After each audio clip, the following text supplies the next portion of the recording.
Assalamualaikum warahmatullahi wabarakatuh. Apakah perjanjian harus dibuat secara tertulis? Nah, ini adalah pertanyaan yang banyak sekali ditanyakan oleh sahabat HS sekalian, khususnya perjanjian yang terkait dengan masalah bisnis atau hutang piutang. Nah, di video kali ini saya akan mencoba menjawab pertanyaan tersebut. Silahkan tonton sampai habis.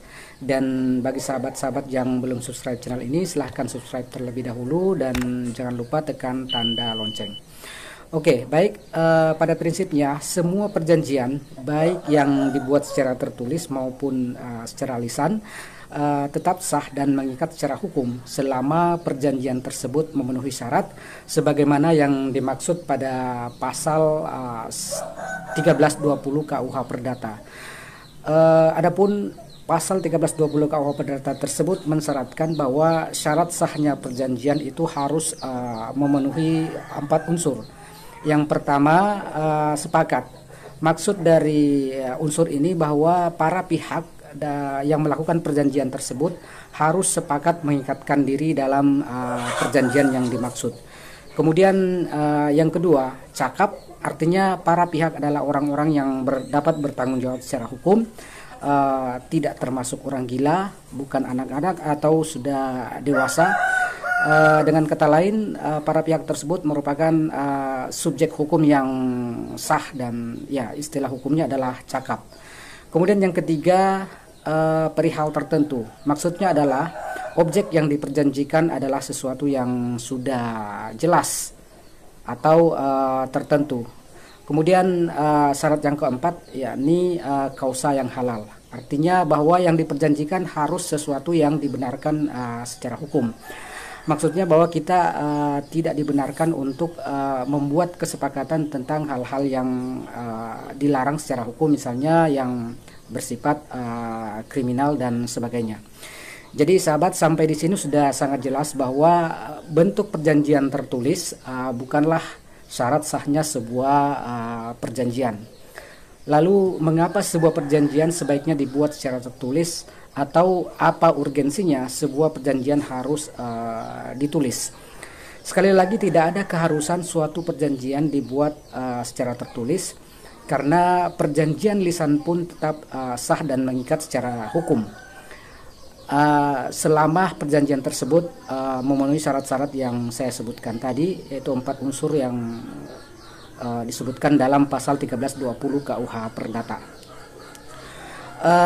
Tapi perlu diingat bahwa ada pengecualian, maksudnya bahwa undang-undang menetapkan bahwa ada beberapa jenis perjanjian yang memang harus dibuat secara tertulis.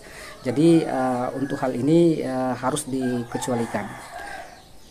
Nah, perjanjian yang dimaksud di sini adalah, maksudnya perjanjian yang masuk dalam pengecualian tersebut adalah perjanjian kontrak kerja, yakni perjanjian kontrak kerja waktu tertentu atau PKWT, dan perjanjian atas pemindahan hak atas saham yang dilakukan melalui akta pemindahan hak. Nah, 2 jenis perjanjian ini harus dibuat secara tertulis karena memang telah ditetapkan, diatur dengan undang-undang harus dibuat secara tertulis. Artinya semua perjanjian di luar dari kedua jenis perjanjian tersebut tetap sah dilakukan secara lisan atau tidak tertulis.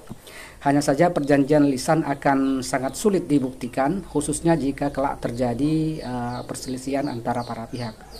Jadi di sini keharusan membuat perjanjian secara tertulis pada dasarnya hanya untuk kepentingan kemudahan dalam pembuktian saja. Kemudian selain untuk kepentingan pembuktian, perjanjian tertulis juga dapat menjadi acuan yang memudahkan bagi para pihak untuk melaksanakan hal-hal yang dituangkan dalam perjanjian. Maksudnya kalau tertulis, para pihak dapat setiap saat membaca atau mempelajari kembali dokumen perjanjian terkait dengan hal-hal yang seharusnya dilakukan menurut perjanjian tersebut. Jadi sahabat, meskipun bukan keharusan, perjanjian apapun sebaiknya dibuat secara tertulis, apalagi terkait dengan masalah uang, hutang piutang, dengan siapapun itu, termasuk dengan saudara sendiri, sebaiknya dibuat secara tertulis, karena tidak ada yang tahu apa yang akan terjadi ke depannya. Perselisihan bisa terjadi dengan siapa saja, bahkan dengan orang yang paling dekat sekalipun. Demikian, terima kasih telah menonton video ini. Tetap nantikan video-video kami selanjutnya.